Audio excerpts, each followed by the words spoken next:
Good evening, everybody. Today is October 17th. 16th. I'm trying. We're trying to get to the weekend faster, people. I'm so sorry. Today is October 16th. It is 7:07, and this is the Merrimack Parks and Recreations Committee meeting. My name is Tracy McGraw. I am the chairperson. Josh? Josh Toms, committee member. Maureen Hall, senior representative. And I'm Mackenzie. Oh, I can't even talk. And I'm Mackenzie Murphy. I'm the town council representative. Lori Rothaus, the school board representative. Matthew Brown, student representative. Phil Perzewski, representative. Heather Fairbanks, committee member. Michelle Creswell, member and secretary. And Matt Kasparis, director of Parks and Recreation. All right, thank you, everybody. So we're going to jump right in. Matt, you are on the hot spot. Pretty much. Well, that's why I'm up here now. Okay. I don't have any presentations. This is more just discussion tonight. And we're going to just start a little bit and talk a little bit about the budget. I will preface this by saying we have not been given any kind of budget instructions yet from the town manager. They usually come around now.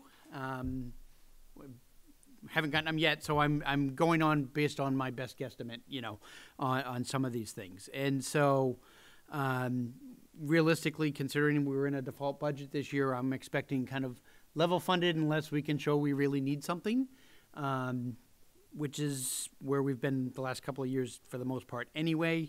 But we talked either at the August or September meeting. I can't remember which one. They're all blending together. But we have two projects essentially in the pipeline, hopefully for this year. One is the Wasserman Park Beach, that left-hand side of the beach, hopefully, with the ADA accessibility, with an estimate of $110,000. The other one is the skateboard park. Now, a year ago, it's been in the pipeline for several years. Hopefully this is the, we were last told by the school district, by the superintendent last year that they were looking at 25 that we needed to be out of there. Now, I don't know if that's since changed with whatever the school is doing over on their campus over there. But either way, we either need to plan to move it or we need to plan on fixing up what's there because it's time.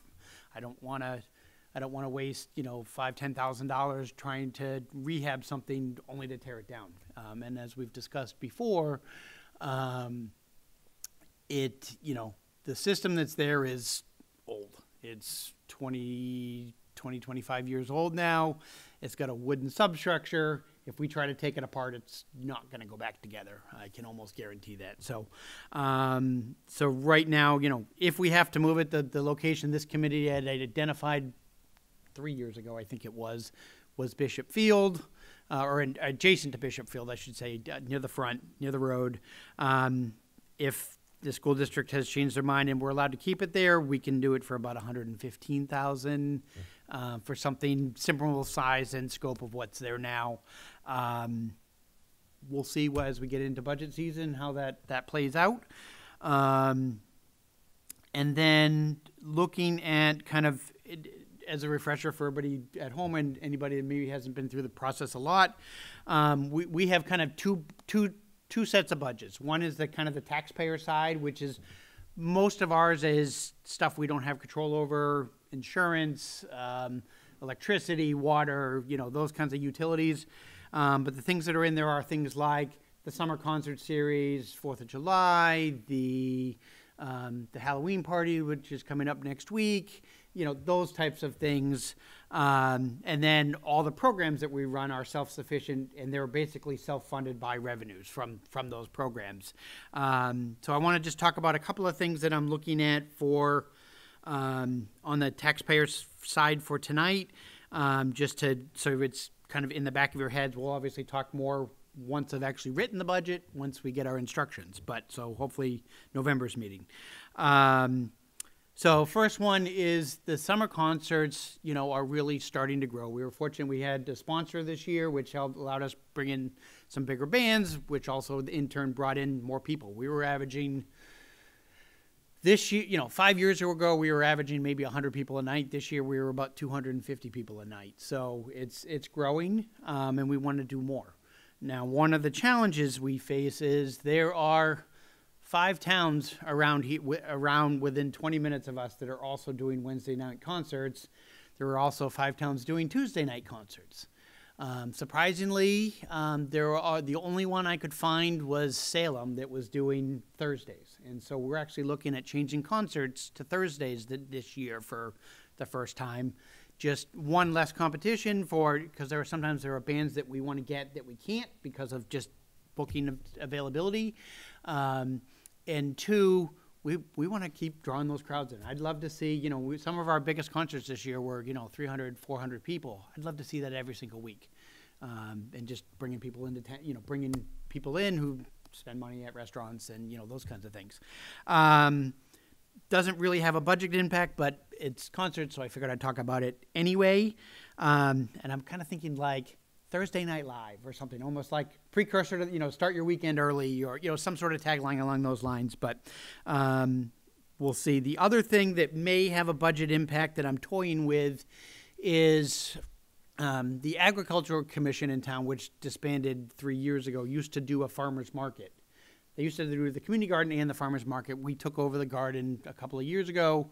The farmer's market used to be over at Vault Storage, and obviously with all the building they're doing over there, there's no room to do that there now anyway. But my idea is to combine it with the concerts. Thursday nights have both events kind of running simultaneously down in the park. So kind of that right-hand side of the bandstand, here's 10, 12, 14, nothing huge, but just as a start and see how it happens. You might get people coming for the farmer's market and then stay for the music, or you might get people for the music going, oh, there's a farmer, we'll see. So we're, again, the idea is just trying to draw more people to events and making them bigger and more valuable and more appealing to the public. So, again, I don't know the financial impact of all that just yet. I have already been approached by 2 companies that are potentially interested in sponsoring the series, which will also help cut down on cost too. So again, we might be able to do some more things there. The second one is lifeguards. We've been trying for a while now. For years, we've only had weekday lifeguards, which was really there to protect the kids at camp because we had to for our license anyway. And last year, we got funding in the budget for guards on the weekends and then weren't able to staff it. We've been working, and hopefully this fall, we're working to get James certified as an instructor so that we can now train our own lifeguards. That's the goal. Because right now I'm required, counting on somebody already coming certified to us and one of our incentives has been for several years now has been like, you go get certified and come work for us, then we'll reimburse you for your certification. But obviously I can do that a whole lot cheaper.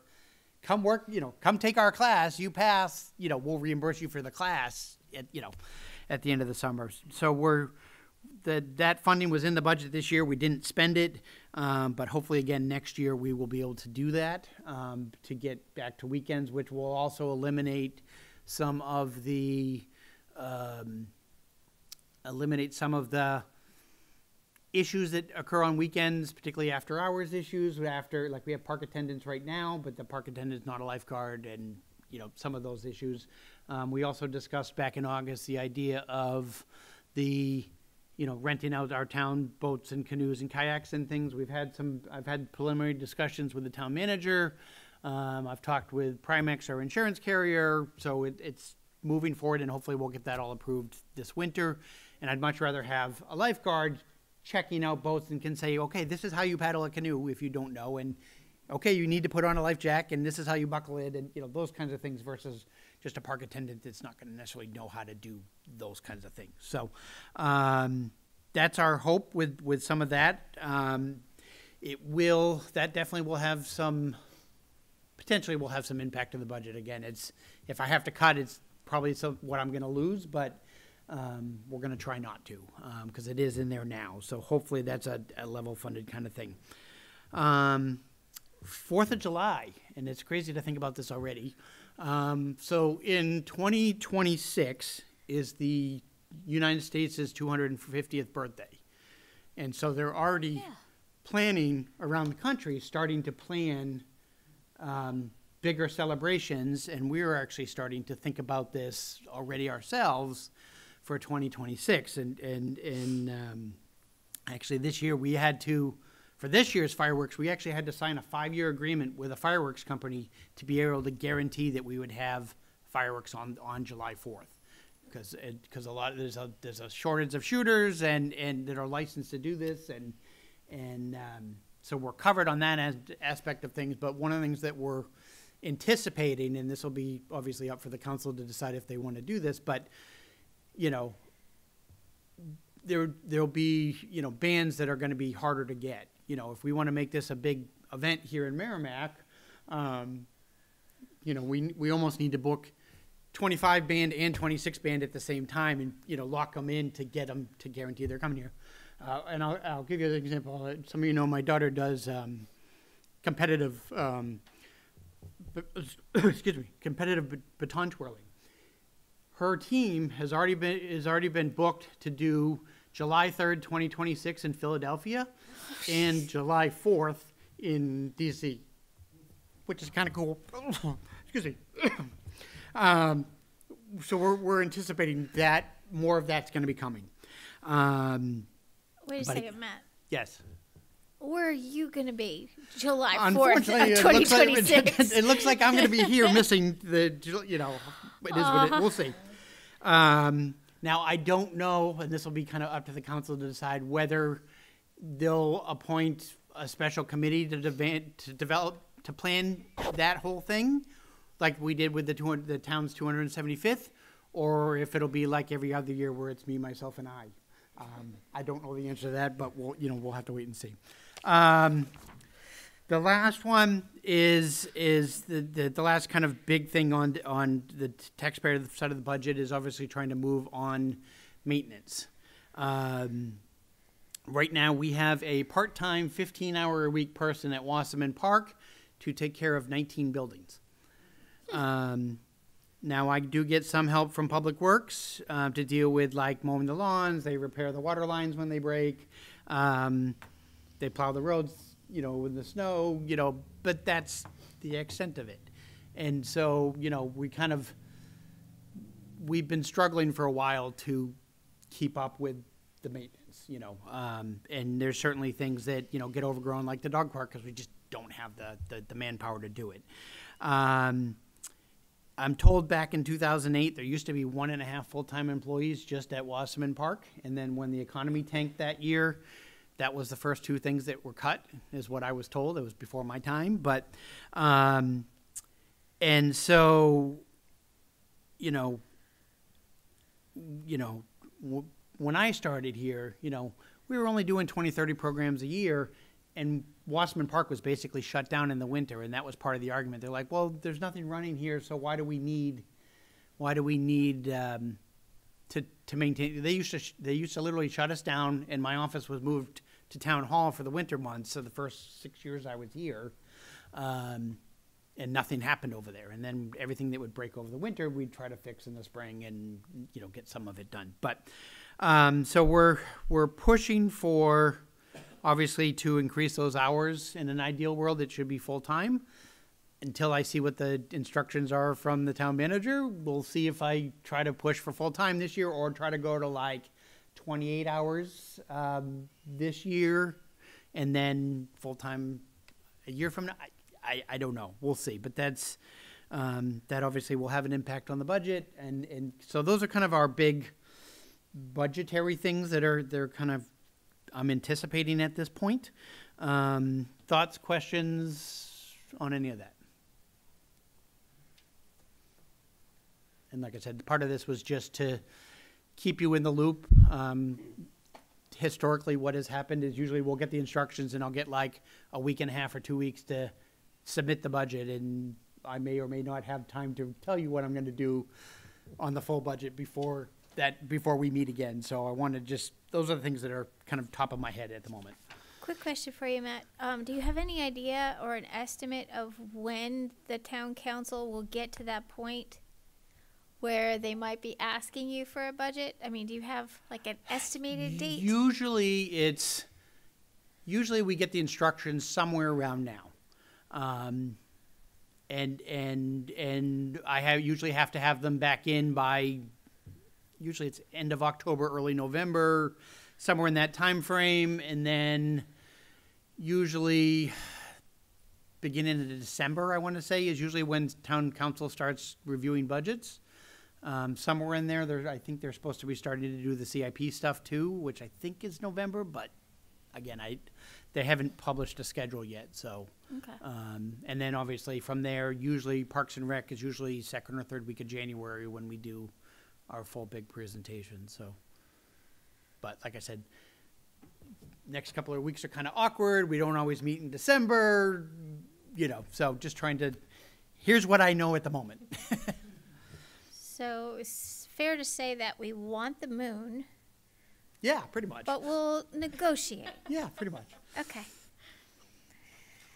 And maybe we'll hear a little bit more from that from Mackenzie. All right. So to old business, I know that not everybody has had a chance to do the park reviews, me being one of them. And so let's go ahead and go around. Phil, what park were you reviewing? I was reviewing the Weston Park. Okay, that's the one that's off of Turkey Hill. Turkey Hill, yep. I sent Matt my report on 9/24. Yep. Doing photographs of different things. Yep. Was there anything that stood out? I have not had a chance to read through it yet. Is there anything that stood out as major? What- Area there, so it's not certainly handicap capable. No. There's some trees down that need to be, part of the trees are blocking people from going into the water, which makes more sense. A lot of rotting trees, some of the pathways could be, I'm sorry, some of the pathways could be easier to walk on.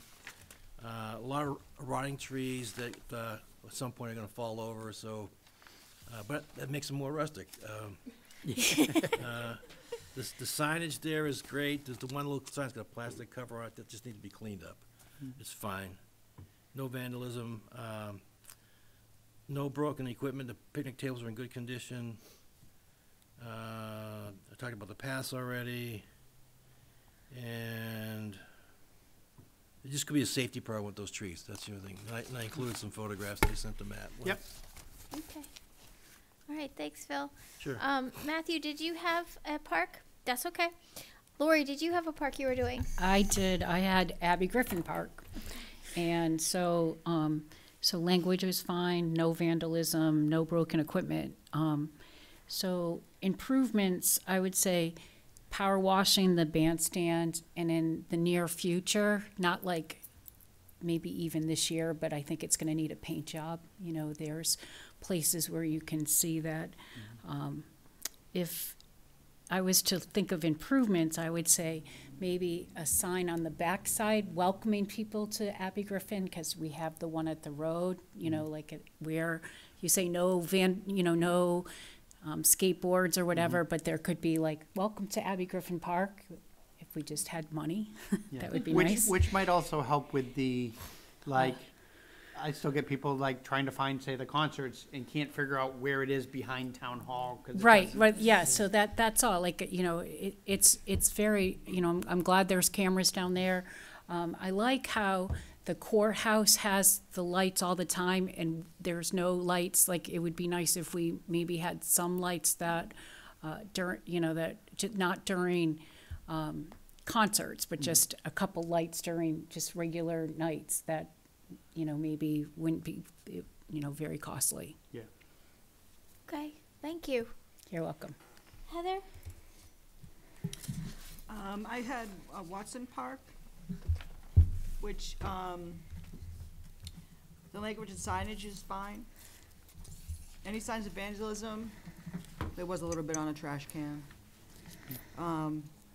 The area's been pretty well maintained, so I didn't see anything there. Okay. I also had Trudowski Field, Yep. and the signage there is fine. There's no signs of vandalism. Again, it's been well maintenanced. I did notice one of the picnic tables, though, is leaning. So that might be a safety issue. But other than that, everything's pretty well kept up. Thanks, Heather. Mackenzie? I had the Reed's Ferry Park, but I have still to do mine, so Okay. You are not alone. I'm a failure. No, you're not. No, you're not. And I will follow up with Mackenzie because I had Veterans Park, and I'm going to do it this week. Yeah, okay. Yes, Matt. I was just gonna mention too, because I forgot to put it in my notes. I don't think I wrote, no, I didn't.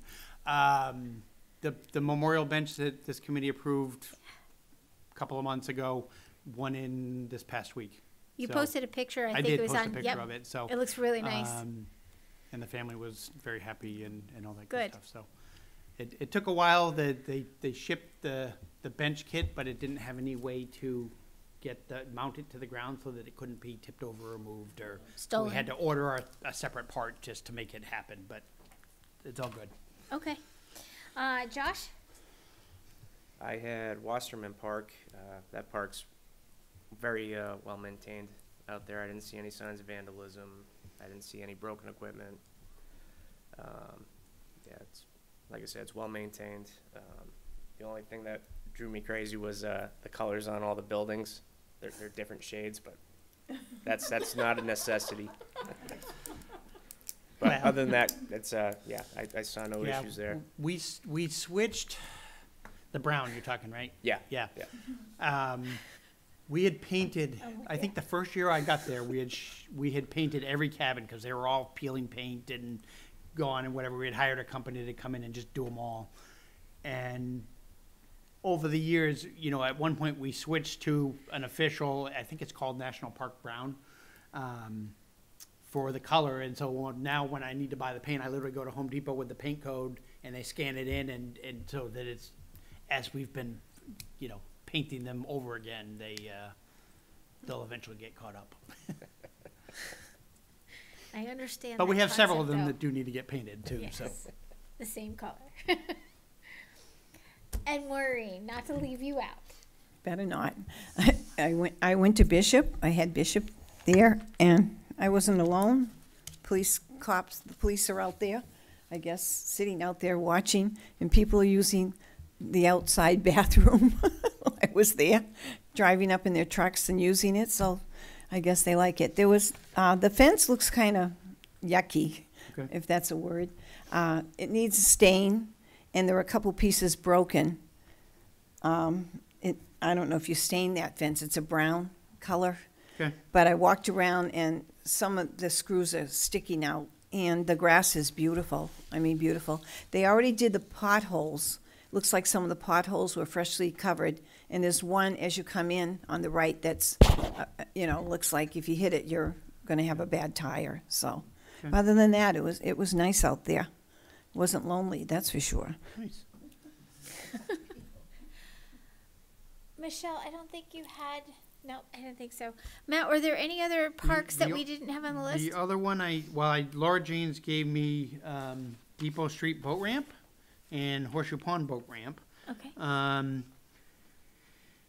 Depot Street Boat Ramp, the kiosk needs to be repaired. There is some vandalism, but there's some painting on the tunnel, but there always is, but it was nothing inappropriate at least. DPW is out there periodically covering things up, but the graffiti that's there right now is at least reasonable pictures. Every time I get a scout project that approaches me, I always say, hey, if you're an artist, give us a mural. Because then maybe they won't, you know, spray paint all over it, but haven't found that person yet. But that was the main thing. Obviously, Depot Street Boat Ramp is a carry-in canoe kayak kind of only, because you got to go down a hill and through a tunnel. I don't need it; it's fine. And so, you know, not too bad overall. And then Horseshoe Pond, again, kiosk needs issues. The road into the ramp needs to be graded because there's a lot of water runoff, and the driving into the lake is all mud. So some things that I can pass on to DPW. Lori? So I was just going to say, the teacher and me, I think you did a really good job on the rubric, and I think it gave us what we were looking for. So now maybe if we take all of that and put it in a spreadsheet, we Yep. can try to decide what are the priorities, because it looks like it's going to be a tight budget season for everybody, and, you know, I'm sure there's some things we really need to get done and some Yep. things we can wait. That's a good idea. Yep, absolutely.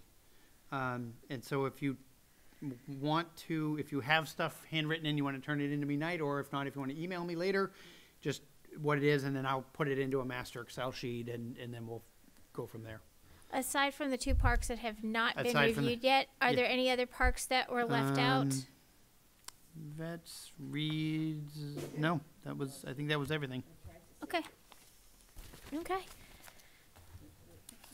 All right. Well, great. So the next comes from the dog park. I'm going to start with Heather on that one before I get to you, Matt. Yep. Heather? Okay, so as far as fundraising for the park, I have collected some money. Okay. As far as sign up for a cleanup day, I haven't really pinpointed a day because I work a lot of weekends. So we're working on that, but for the most part, there's a group of us that kind of pick up once a month anyway. And that's basically it. Okay. Great. One thing I wanted to add, what are the thoughts? I got a phone call from Mosquito Joe. Thank you again, Mosquito Joe. They came out to spray for ticks and mosquitoes because the tick season has lasted longer this year, and we actually, they have the regular times that they go out there on a regular basis, and this year they've actually extended it a couple of different treatments because the tick season was so bad. But one of the things he said was that, and this is for DPW as well, that the park looked fantastic. It was the best that it's looked in a long time, both with the cleanup stuff, but also with the stuff that whoever from Parks does it, and also from DPW that came in and took the park. So I wanted to share their thanks and their appreciation of it, and obviously for all of the dog lovers of the world, we all appreciate it because the burrs were really starting to get to people. Little pups were actually suffering on the baby pup side. Same goes as always. Please pick up after your dog. Just because they decide to leave their presents at the back of the park does not mean you get to ignore them. I'm begging, please pick up after your dog. This is also getting towards the time when things are getting cold. People are bringing bottles of water. Please don't leave empty jugs at the park because in the windstorms they blow around, but they also look bad. The other side is we need to be careful once things start to get very cold because these water jugs will freeze, and then you have basically a frozen brick in the corner that you can't move. So just kind of be mindful of what's going on with the weather, temperatures, and things like that. And we'll talk probably next time around about the maintenance in that smaller enclosure as far as in the wintertime with the ice and the ice melt and so forth. Our current balance, minus the money that Heather has gathered for donations, is still $497.34. And we'll work together and try to come up with some cleanup days and stuff. It'd be nice to have the park cleaned up before the first snow. It would be even nicer to have it cleaned up before our, and I'm going to let Matt jump into this one, but before our Eagle Scout and his band of builders comes in and builds the cover that they're going to work on. It would be nice to have it cleaned and ready to go for them. So with that in mind, Matt. Yeah. All right. So, our Eagle Scout, Peyton, had his fundraiser last weekend. I think it was last week. It was last weekend. Yeah, that's what I thought. Yeah, because I remember posting it again about it. But I know I've heard. I think Rotary donated to him, and Phil did the Lions too. They never approached me, but was Oh, okay. certainly happy to help. Okay. I know Rotary did though, so he hopefully is doing good with that. They are right now planning on their build day the first weekend in November, which is the second and third. If all goes well, the plan obviously would be the day before, on that Friday, DPW would come in and would dig the holes that they need for the posts. We would then obviously cover up the posts so that dogs or people don't fall in said holes for the day, rope it off and cover it up and whatnot. And then obviously they'd come in the next 2 days and put it all up. We're basically looking at, if you remember from the presentation, we're basically looking at on the large dog side. The current plan is basically just south of where the utility gate is between large and dog size. The caveat to that is we won't know until we start to dig whether we're going to have any issues with getting, down into the ground that we need to get to the depth. So that might fluctuate a little bit, but that's the plan as of right now. And obviously weather, is the other piece of that. So if it's going to rain that weekend or whatnot, then it might get pushed back. But and just as an aside to that, as we did post a couple of weeks ago, we did turn the water off already, unfortunately, because it is getting cold. I think actually they're talking frost tonight, aren't they? And so it is unfortunate we had to turn it off when we did. But again, we had 4 water line breaks because we kept it on too long last year. So trying to avoid some of that and solve that issue. So that's all I got there. Okay. And- Sorry. Can I add one thing? Go ahead. On Peyton's project, Yes. after he presented at the Parks and Rec last month, I was able to talk to the Tomahawk Tavern as well as the Lobster Boat here in Merrimack. They both gave him one of the gift cards, and he was able to raffle those off when he hosted the spaghetti dinner last week. So Oh, I fantastic. would like to thank the owners of both of those restaurants for that. With the dog park and the Eagle Scout build, a couple things. So where that double gate is between the 2 dog parks, the utility gate, that's a low spot we've had problems with over the years. One year we had an ice skating rink that was probably about 20 feet by the entire width of the large dog park. Yep. So it's probably going to be soft, but it's also probably going to be underwater in the wet season. And that's just something to consider, because I'd hate for them to go through this entire thing and then have it start to disintegrate. Then there was Although one more that was before DPW regraded it. that works, but it's coming from under the gate as well. So the small dog side did not really have much of a water problem. It seemed to have initiated around the utility gate and then out. The thought with that is, it's the flattest spot. Everything else is going to be a sloped. Oh, I don't disagree. Yeah. It's something just to be mindful of, because when they go out there, it may look great, but in March, it could be underwater. Yeah, and we might have to do something with bringing in Concrete or something. something. Yeah. And the other thing I just wanted to, if you could let me know to confirm when they're going to start the digging and everything else, we can put posts out on the Facebook page for the Merrimack Dog Park to let people know what's going on. I want to give them a heads up for a lot of different reasons, but also liability reasons. Yep. Make sure nobody falls into holes and Yeah. that would be And that good. we may ask them to go to the small dog side when they're actually building, or And if we have to close it because they're working on both sides of it, then, we'll do that. We'll just do whatever we can. And Yep. it's to keep the dogs safe, and it's to keep the parents from getting wet and stuff. Yep. So absolutely. I appreciate that. And you're back on for the And then director's I'm back report. on again because I like to talk. Not really, but that's okay. So we discussed last month. I had a candidate that was supposed to start 2 days before our meeting, and she dropped out on what was supposed to be her first day of the job. We obviously quickly put it back out there, got 7 applications, had 2 that were really strong. First guy ended up passing on the job altogether. Second one accepted the job. And then, HR kept pushing him, okay, you got to start doing your online paperwork. There's a whole because you're working with kids, there's a whole bunch of background checks and reference checks and all that stuff that has to get done. And so HR kept reaching out to him going, come on, you got to get it started. And I had talked to this person 2 weeks ago yesterday, and he was all set. He was even going to come to Halloween, and we were all set. And then Thursday was when HR told me, they're like, oh, he hasn't been responding to us.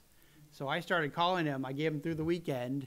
I started calling him last week on Monday, last week? I don't know, my weeks are blending together. But started calling him Sunday, Monday, Tuesday, Wednesday. Calls, text, emails, nothing. No response. He technically accepted the job, but disappeared. You know, I don't know if his employer, when he went to give his notice, offered him more to stay or something else. I don't know. So we're back to round 3. And, you know, so we're posted again. It went out Thursday last week. I officially rescinded the job offer to the original guy. I've got 3 candidates so far. One's coming in Monday, 2 are coming in on Tuesday, and we'll see. And we'll see, hopefully, one of the 3, or if we, you know, obviously our application process is open until filled, so if I like one of them, then that's it, and we'll go forward, and if not, then we'll keep searching, but Third time's a charm. That's the hope, because this has been a process, you know. Part of the interesting thing is, you know, you can't hire just somebody with a college degree. They have to have, for example, because our camp is licensed by the state, and actually our after-school program is also licensed through the state. They have certain minimum requirements that somebody coming fresh out of college doesn't have. They can't meet. And so, you know, realistically, it's 2 years of kind of leadership role, running a program or after-school program or camp program, or could be in a school system or, you know, whatever. And it is what it is. But my other challenge is this position is on the same level as James's position. And so they're in the same pay scale. Now, James has been here for 5.5 years, and he's here, and I can only go up to a certain point because I can't obviously have the new person with less experience making more, you know. And so that's one of our struggles, I think. I think that probably was the issue this last time around, I'm guessing. And there's not much I can do about it because it's a town issue, and I know that other town departments have had the same issue, and I'm sure Mackenzie knows that too. It is what it is, you know. So hopefully we'll keep plugging away, and we'll find somebody eventually. At least it's now and not, you know, June 10th. That's my positive note out of that. And so I have some time, and my part-time staff are kind of picking up the slack for me, and so it's going. Yeah, it's going. On to next item, which was our logo contest, which I introduced at last meeting. That's still up and running. We've had 4 submissions so far, but I've had a couple of inquiries about it too. So all the schools posted it for us. The PTAs posted it. It's been on Facebook. It's been on a bunch of places. So hopefully we get some more. My plan obviously is it closes on October 1st. So in, what's that, a week and a half? November 1st? Sorry, November 1st. November 1st. I'm tired. And then we'll send it out a committee email, and, you know, with a kind of a, you know, rank your favorite kind of thing. But winning entry gets obviously public recognition, a $50 gift card, because realistically, if I had to just pay somebody to go and make a logo for us, it's going to cost me at least that anyway. A Park and Rec gift certificate for $25, and then we'll make a shirt with their new logo on it. One of the cool things, we actually just bought our own heat press, so we can actually make our own shirts and things now, which is kind of nice. Shirts, bags, whatever, hats. It really was fairly inexpensive, so we might even do, like, going back to like concerts and stuff, maybe we'll do like picnic blankets or something, you know, I'm not sure yet with the logo. But anyway, so contest is open till November 1st. They submit them online through our website, or they can email it to me if they have trouble with the website, and we'll go from there. And then coming up, 2 events. One is the Halloween party, which is a week from Saturday. We're at 44 vendors, 44 business and community groups providing games and activities this year. Usually we're around 30. So I'm trying to redo my entire layout map to make them all fit. Matt, what time is the actual event at? The event is 12 to 3. Thanks. At Wasserman Park, obviously. And we also have the pumpkin race, which so far I only have 4 or 5 entries in our race this year, which is essentially you put up wheels on a pumpkin and we push it down the hill. But people had fun with it last year. We had about 20 entries last year. So we're hoping for a bunch of them that will come in this week. And that's free to enter that. And costume contest and all that. But I am looking for volunteers to help that day if anybody's available. It's okay. It's open. Come on in. We were actually looking for the voter registration. Okay, that would not be here. Are they open? They were doing, I think, tonight, I think. Somebody said they got an email from the town clerk's office saying they were doing it until 8, right? Yeah. I would assume, did you try across the hall? The door was locked. It's the other building. I don't know. Do you Justin? Just he may be able to. know, Justin, voter registration? I would think it's across the hall. But he said the door was locked, so maybe because there was no meeting, it locked? No worries. I think Justin agrees. Okay. Well, if I wasn't speaking, All I'd in go over favor? to- Can I get one too while you're And at Grace too. Yes. So I am looking for volunteers if anybody's available to help that day. Usually it's staffing our table and just so that frees James and I up to float around and deal with everything else. And then the other one, just to put on your calendars, is the 32nd Annual Holiday Parade and Tree Lighting, which is going to be Sunday, December 8th. Normally, we are the first Sunday in December, but this year it's a week later because December 1st is Thanksgiving weekend, and we didn't think that'd be a very good idea to do it on Thanksgiving weekend. And so that event, the parade kicks off from adjacent to Tractor Supply at 3 o'clock. Parade it's usually about 45 minutes long, and then the tree lighting and all that is in about another 45 minutes to an hour from there. So 3 to 5 roughly. And we'll have the high school band is performing, Broadway Blonde is performing. We have DJ Darren Roy doing music for us. We've got Be Well Dance Studios is doing a craft at the tree lighting, and there'll be more coming. But the theme this year is a Charlie Brown Christmas. So we figured that was something people could do something with. So, and that's what I got. Okay. Would it be really sad to say that I'm really excited about having a Charlie Brown Christmas parade? All right. Let's go to organizational reports. Rick is usually here for MYA. He's not here. I didn't get an email on reports or anything. Okay, so we'll skip over and go to Maureen for the Senior Citizens Club. Yes, and I can't help on that day because I'm going to be busy at the seniors. The seniors are having their holiday fair. We'd like everybody to come. It's free admission. Just walk in. We're going to have baked goods, bacon, pies, and the kitchen's going to have a full supply of soups, different soups, a couple sandwiches. We have a new table this year. Things are going to be not kind of used, but look better, not like antique-y stuff. And we have a sewing table and crafts, and then we're going to have lots of baskets, raffle baskets, and that's it for now. And it's on at St. James. St. James is having one this weekend, by the way. It's on Church Street, John O'Leary Center, and it starts at 9 until 3 o'clock.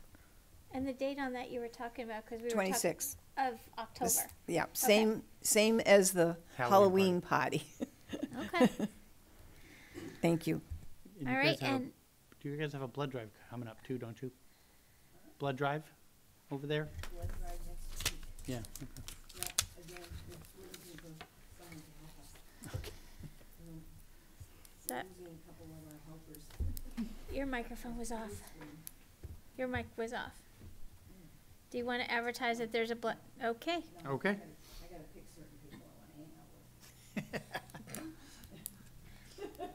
And let's move on. Okay. Lori, for the school board. So the school district is full-blown budget season.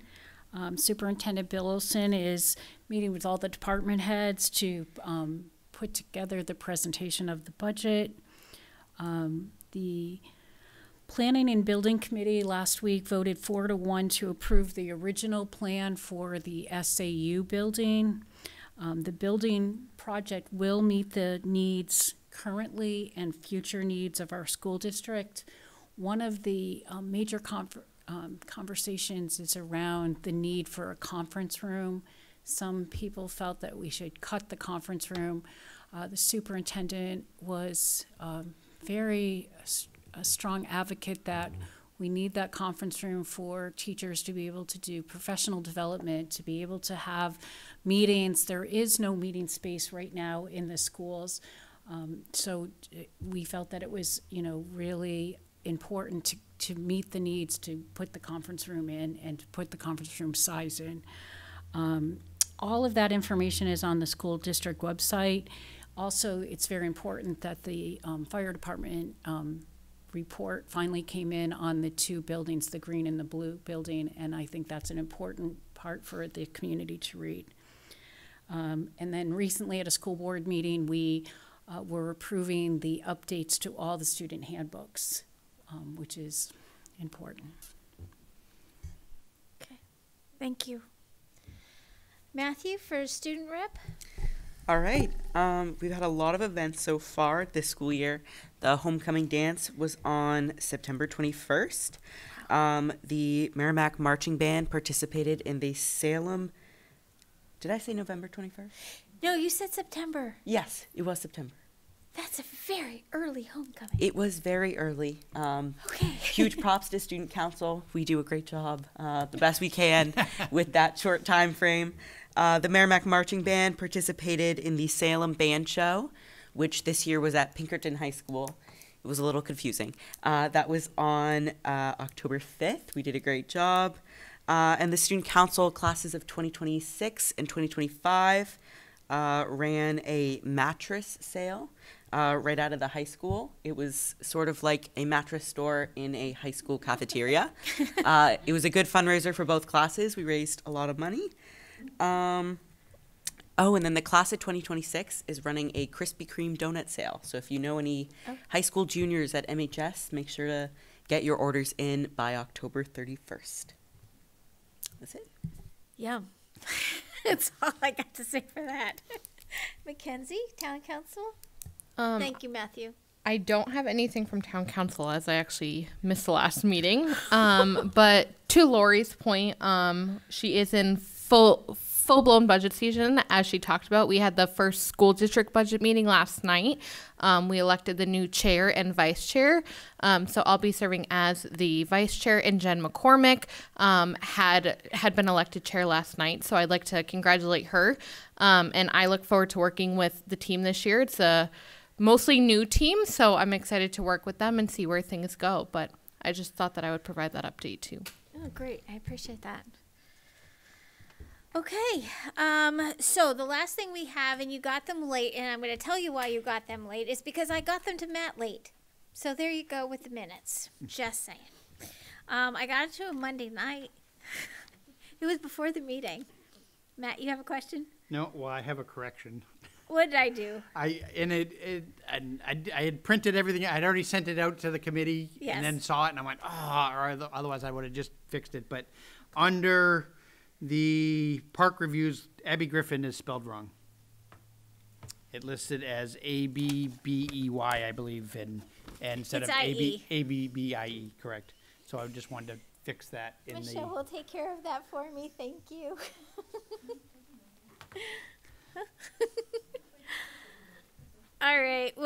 because it's already in print, then we have to go ahead and make sure that that's fixed. Michelle's gonna take care of that. So with that correction, has everyone had, okie dokie, Maureen? I'm just thinking, what did I do wrong this time? No, it's funny. Under, senior citizens, it's the fall raffle. Tickets would be showed at Shaw's and Tractor. It was on sale, not showed. Okay. But that's okay. I like that. Showed. We're going to show you, so you have to buy them. It's a good job. That's actually what I was gonna say for me. Tracy, it's a good job because I don't want to do. All kidding aside, does anyone else have any other corrections that need to be made? Do you need a couple minutes to read it? That's okay. Laura, you good? I'm good. Heather, you good? Matthew? Okay. With those two corrections, the correction in the spelling on Abby Griffith, I'm apologizing for that, and showed and should have been fixed. With those corrections, do we have a motion to accept the minutes from the September meeting? Hold on. On the Oh, June, God. on the June 19th, we had changed the name of Jen Jobin because it was spelt wrong. Her last name should be J-O, not J-U. And that's on the page 2 or 3, however you want to classify that page. We did. We fixed that with the last one. But it's still, on here it says J-U. It should be J-O. I quit. You're not allowed to quit. Okay. With those 3 corrections, do we please have...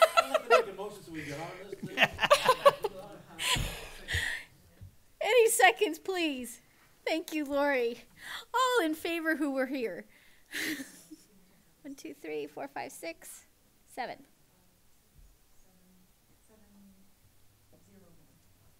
Yep.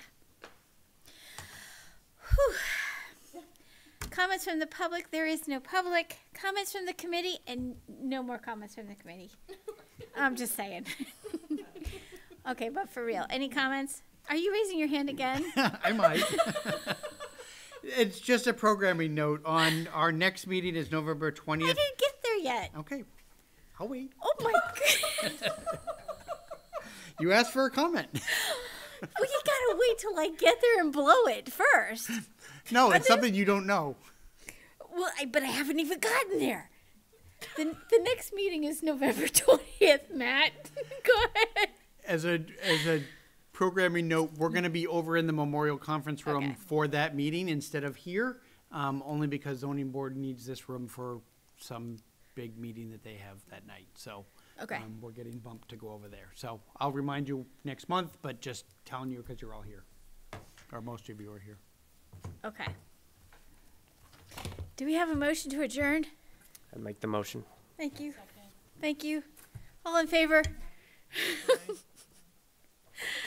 We are adjourned. Thank you, everyone.